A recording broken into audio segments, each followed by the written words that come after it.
What is happening, everybody? Trey here, joined as always by my dad Sean, and today at Reactions to the Classics, we got another top 10 list. This time, we're going to be looking at Ryan Adams, and this list comes courtesy of our patron and longtime supporter, Josh. So, as always, Josh, appreciate it, man. Looking forward to this list. I think I only know maybe one or two songs off it, and me too. That's from, our live streams, which, some of these Josh has suggested. So, looking forward to diving into this. Before we get going any longer, y'all, if you like this video, be sure to give us a big thumbs up. That helps us out, and as well as hit that big red subscribe button if you haven't already. We upload every day, album reviews. We got a live stream every Friday night. We got song reactions, top 10 list, a bunch of cool stuff here. And you can check out all our social media down below, Facebook, Instagram, Twitter, all that good stuff, as well as our podcast, which drops every Friday. And if you're interested in supporting us on Patreon for as little as $1 a month, or if you want us to do a top 10 song reaction, whatever, check out our Patreon link below, Trey. I don't know a lot about Ryan Adams. No. I know a lot about Bryan Adams, but I never knew a lot about Ryan Adams. And, you know, I did some research. There's not a lot out there on these songs, just a little sneak peek. Not a lot to talk about on those. I know Josh said that these are very kind of sad songs, so, buckle in. Buckle in, man. I like sad songs. But, I mean, Ryan's released 16 albums, as well as 3 studio albums as a former member of the band Whiskey Town. Some of these, I will note in there, he's with Ryan Adams and the Cardinals, his backing band, and some of them he's billed as himself only. So, I mean, that's really it, brother. It's time to get into this thing. We'll get into it with September, even though we're filming this in July. From the Jacksonville City Nights album in 2005. His 7th album. This is one where he is with the Cardinals. This was originally meant to be the title track, but I guess they went with Jacksonville City Nights, which sounds a little more intriguing than September. I was about to say, a little cooler, whatever. Well, as always, y'all, we're going to have the lyrics pulled up, and if you're watching this on YouTube, due to copyright, we might have to put it up on a different site. If you put up a bunch of songs in one video, it's more likely to get flagged. So if you want to check out the full version with the music included, you can check a link in the description below. But all that to say, man, let's get rocking. Let's dive into it. Thank you again, Josh. You the man. With some September. Well, talk about starting heavy, man. Well, Josh, thanks. Woo! Yeah, thanks for starting it off with. Wow, this is a 2.5-minute song, but just packed with emotion, man. So essentially, from what I'm getting first listen here on the story, Laura mimicking a noose on the telephone cord, doctor's on the phone, and apparently giving her awful news because she says, terminal. I ain't never going to see the winter again. I don't know how, but she smiles. That's an intriguing line right there. Maybe she's welcoming death, maybe with this terminal illness. Or doing it for him so he feels better about it. And then they carved your name into a stone, then they put it in the ground. I run my fingers through the grooves when no one's around. Drink till I'm sick. Then I talk to myself in the dog days of the summer. Then I feel you coming, but I don't know how. Yeah, what a haunting song. And maybe she says, I ain't never gonna see the winter again. Maybe September is the month she died, that's or what I'm thinking. prognosis exactly of death. What I'm thinking. A powerful song. And I like that the chorus was so drawn out and slow. It's just 4 Septembers, but so drawn out and slow to separate the verses, and then to leave you with that as well, and just the haunting. Nature of it. I don't know what else to say to that one. It's a nice song. I like the little just acoustic guitar at the very last 20 seconds to kind of just further that emotional punch there. But man, getting off on quite the note here with Josh's number 10 song September. Now we're going to number 9, Typecast. So this comes from his 12th record, also billed Ryan Adams and the Cardinals. A double record. It looks like it's called 3/4. Yeah, Roman numerals there. Yeah, so it was recorded in 2006, but his previous label refused to release it. The sessions for this record was the first time Ryan had been sober since he was 15. Number 9, Typecast. Let's keep rocking. Number 9, Typecast. It had a little bit of a country flair in there, just a little bit. I agree, but not overpowering you with it by any means. But and enjoyed kind of that female backing vocal. Yeah, me on too. it, Added a nice touch to the song. And just again topically, being typecast. How often do people just paint you in a box or whatnot? All the time, man. Say that you're this, you're that, and it seems him and this girl are the ones being typecast. I like it. Always in orbit, but never collide. We're just not going supernova anytime soon. I like the little space wordplay there. We're just 2 stars out under the moon. Typecast, we play losers who keep falling in love with the wrong ones.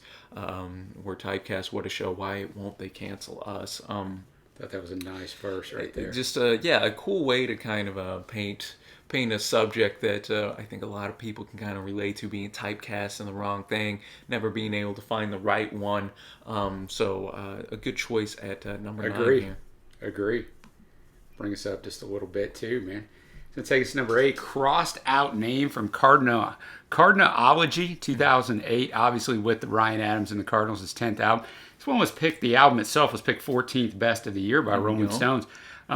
It was written and recorded in the aftermath of Ryan's breakup with his girlfriend at the time, Jessica Jaffe, with Adam stating there's a lot of disappointment on this record. There's the pain of lost love and brutality of unrequited love.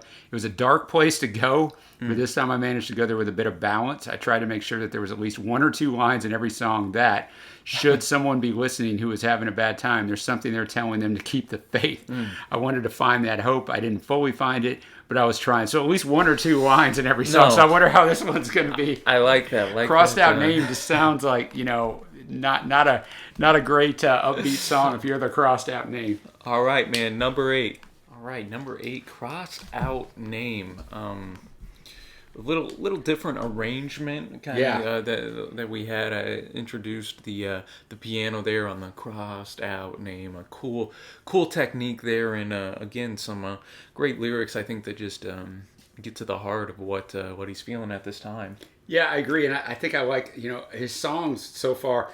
This one in September, especially short. Because there's not any instrumental solos or anything, and there doesn't need to be, man. He tells a lot in a short amount of time. He needs to just deliver it, and that's what he does. And I really like that technique for songs that are, as deep and really dark as this. She left him, he loves her, and he feels like a page with a crossed out name when he closes his eyes. That's rough stuff, man. But I think a lot of us have been there before. But man, yeah, I like the. I wish I could tell the ending chorus. I wish I could tell you just how I'm hurt. Pinpoint the location. It's in another universe.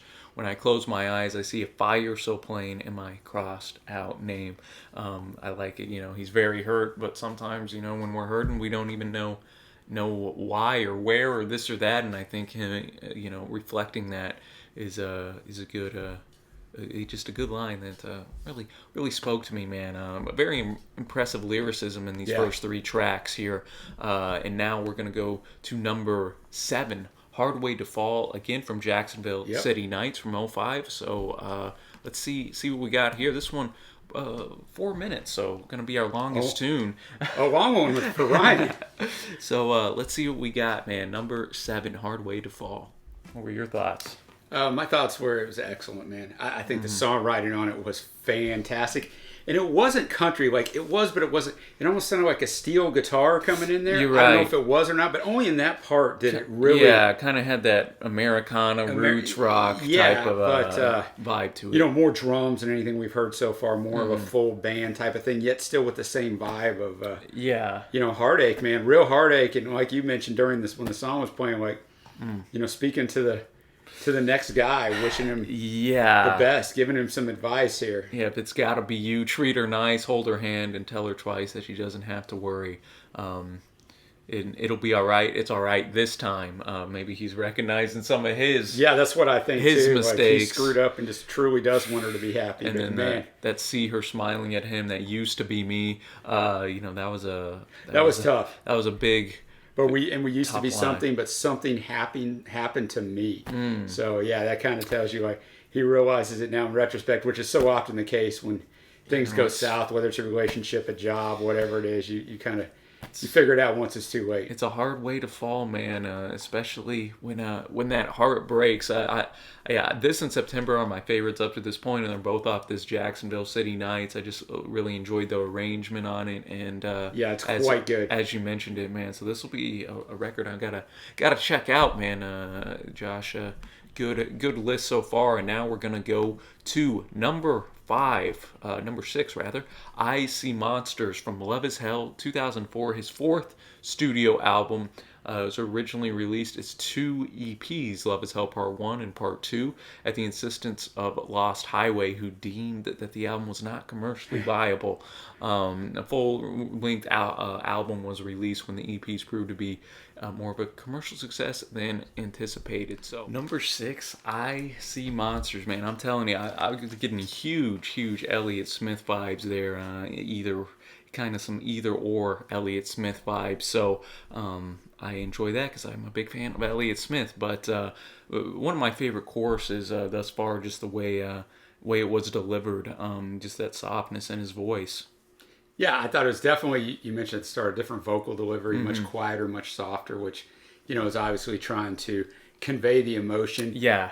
Probably my least favorite song so far, but it's not, it's not a bad song at all. Just keeping it real. I mean, I think the lyricism, those, as they've been on every song, fantastic. Yeah, I like that. Oh, when she calls, I know she's the one. Makes me want it harder. Makes me want to be a little stronger. Still, though, I see the monsters. Still, the demons and the struggles we go through don't just magically kind of disappear. Yeah, exactly. Even if we fall in love, man. So I think that's what Ryan was getting at there. Now we're in the top 5, ladies and gentlemen. We're going to skip ahead to 2011's Ashes and Fire record with the song Lucky Now. And this was his 13th studio record. We recorded this with producer Glenn Johns. And this marked Ryan's return to recording following the disbandment of the Cardinals in 2009. Regarding this record in particular, Adams noted, "The record is obsessed with time. I believe that there is a kinder view of the self. I'm passing through my own life as a ghost and looking at these pieces and places in my life. I'm looking at California and the idea of being lost and found at the same time." Yeah, exactly. And he's talking about the overall album there, and then on this particular song, he says it's based upon my time in New York in my 20s. Now, first, Ryan said that when he first wrote this song, it was for Cardinals bassist Chris Feinstein, who died in December of 2009. But Ryan said it was a difficult song to write. The first version was actually called Chris. I was trying to write a song for my friend and former bandmate who passed away. The song I wrote was too direct, and I realized there needed to be more self-reflection. I needed to make this feeling relatable to others so that it could be relatable back to myself. In some strange way, it needed to be more altruistic by being more first person. It's a very strange concept, but when I listen to songs, I need to feel the narrator's shoes rubbing against my feet, I need to put myself in that place. I read that whole long quote to you because I thought it was an interesting insight, not only to this song, but into how he writes. And I think that's played out from the other songs that we've heard. Definitely, man. I always like to hear what the artist has to say about their work in general. So, number 5, it looks like this was on the This Is 40 soundtrack, the Judd Apatow film. But yeah, I saw that show, but I mean, obviously, I don't really remember it, so I don't remember anything from it.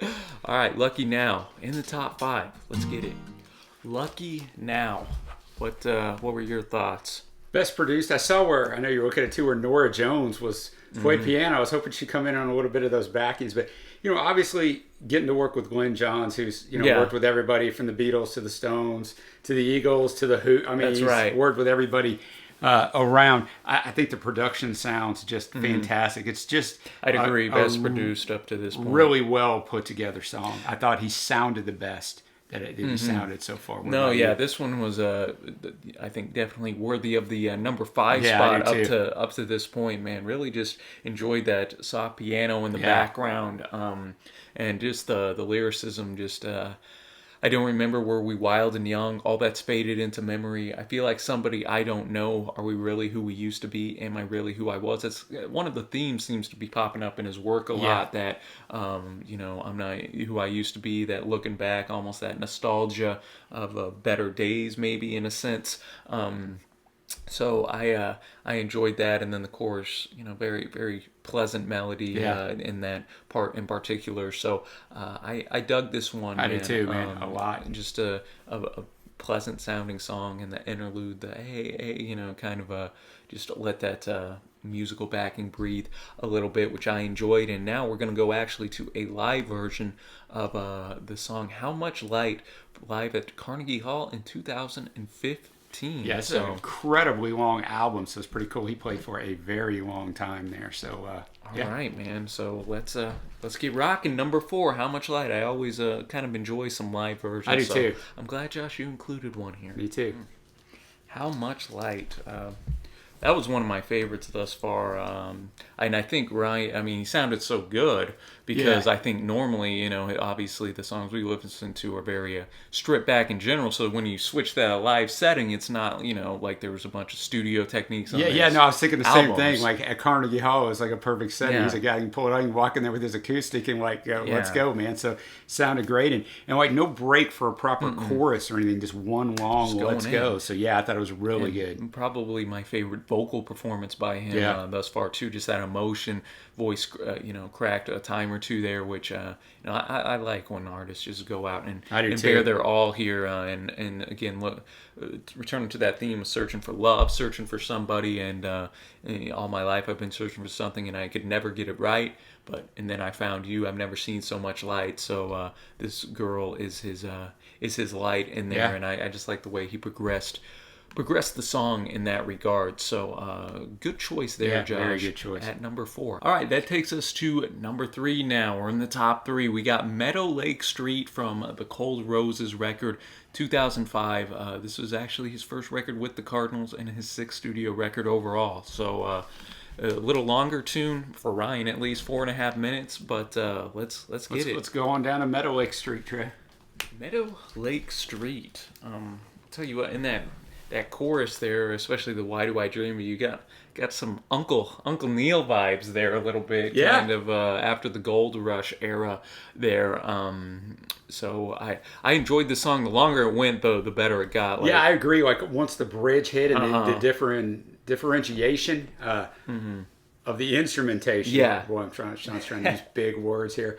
That was nice. Yeah, because it was just kind of, it was fine, but it Yeah. was just, for me too. Yeah, it was kind of just going, and then boom, then- you had that surprise in there. So yeah, I thought that was good. and just some again very great descriptive. Yeah, his man. lyricism really just paints a picture in your head. Does a good job, personifying people. Saying I used to be the house that you lived in, and talking about carving the name into the tree, Yeah. which then became a boat. And from your and when the water turned to salt from your tears, it hit the bottom of the ocean. When I go. Where I go or when where I hear your yes, name. and I Nice. sink like a stone. Yeah, that is very descriptive. Just good way of blending everything together, man. Great production, and I especially like it started all kind of in that right. When you're listening with headphones in that right Yeah. side, and then boom, the chorus came in, and it all came together. So good track right there, man. Meadow Lake Street. And now we're going to a song, the only one on here that we had previously heard. Another super chatted song from one of from Josh. our live streams. We got My Wrecking Ball, the newest song on this list from 2014, his 14th record that received a Grammy nomination for Best Rock Album, actually. It's the first album he totally self-produced, and it came about after he abandoned a record he was working with who other than Glenn Johns. Yeah, Glenn Johns was going to do the follow-up to their previous album, and he bailed out of it. And he debuted this at the Newport Folk Festival. He stated, "You've never heard this song, but you might like it because it's like a protest song, protesting the death of my grandmother." So, this is a very good tune, man. It's been a minute since I've heard it. Yeah, me too. So I'm looking forward to revisiting it.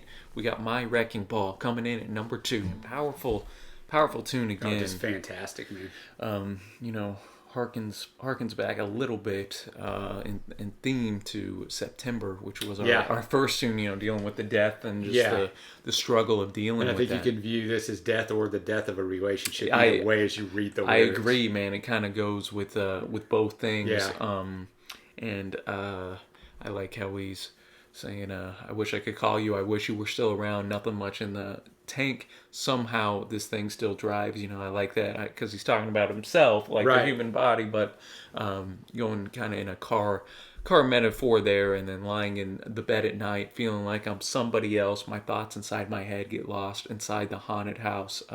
Just love the way he describes that was, I thought verse 2 was fantastic. the human condition and emotion, man. Very descriptive, and just strikes a chord. And one of probably the most stripped back song we've had this point, just that acoustic guitar and his voice. And a couple times he stopped playing it, even where it's Yeah. just. But that's what it needed to be, I think, for the emotionalism of this song. I think it works yeah. fantastic. Definitely, man. So number 2, my wrecking ball, and now we're going to number 1. What's it gonna be, ladies and gentlemen? It comes from his 3rd studio record, Demolition, in 2002. What do we got? We got Dear Chicago. And this album comprises tracks from Ryan's unreleased studio albums, The Suicide Handbook, The Pink Heart Sessions of 48 Hours, as well as You Will Always Be the Same, which was from the Stockholm Sessions. In 2009, Ryan said, I don't care much for this record. The rock songs are plotting and the quiet songs belong to better records, which I'm assuming obviously this is, to make Gold as a Compromise, another album I'm assuming, and then to watch those records get broken up for Demolition was heartbreaking. So usually an artist doesn't just come right out and blast his stuff. And then Josh gave us a nice little factor. He says sometimes in his songs about certain women in his life, he names them after a city name. So I'm assuming this is what it is. Yeah. Trey, I've got a clear top 3 for me, although I've liked all of these songs. I do have a clear top 3. So this one is going to cause me some difficulty if this song is fantastic. And it's interesting too. It's the shortest one on the list, only 2 minutes 13 seconds. So I'm hoping it's really good, but I'm hoping it's not fantastic because I don't know what I'm going to chop over here. So how about that? All right, man. Let's get it. Number 1, Dear Chicago, and then got our favorite tracks coming up next. Dear Chicago. Beautiful song, man. Yeah, definitely. I do like the fact, saying the Dear Chicago thing in verse 3. The wind's feeling real these days. I don't know, the Windy City. Yeah, Chicago, no, I thought that was good. Bringing that in there, but a lot of very moving lines in here. Love the arrangement. And his voice had a little louder mix in this one. Life's gotten simple since, and it fluctuates so much. Happy and sad and back again. I'm not crying now too much. And then where was the line? Oh yeah, I've been thinking some of suicide, but there's bars out here for miles. So drowning himself in in the alcohol and whatnot. But then he kind of notes at the end, I think, that I've fallen out of love with you. So he's trying, I think, to convince himself that he's done. Exactly. That's what you got to do. Chicago, man. So you got to convince yourself you're better off without her. Oh, absolutely. So for me, this one's actually going to make my top 3, man. This is right below my top 3. So I'm going to go for my favorite tracks. I got to go Dear Chicago. I'm going to go How Much Light, just because I really liked the live version of that. I thought it was pretty cool. And then my final track's a tough one, man. There's a lot of here in contention. I didn't think there was a bad song, honestly, on this list. Just this type of music, I enjoy the the really kind of emotional. I do too. I'm going to keep this and spin this playlist that Josh shared with us. The acoustic and just the good vocal performances there. But if I had to pick another one for my number 3, and you do, I guess I'm gonna go with Lucky Now. Okay. So I have Hard Way to Fall. There you go. That was probably my number 4. My Wrecking Ball. I know we've heard it before, and it maybe that just kind of got it a little bit on me, but Lucky Now.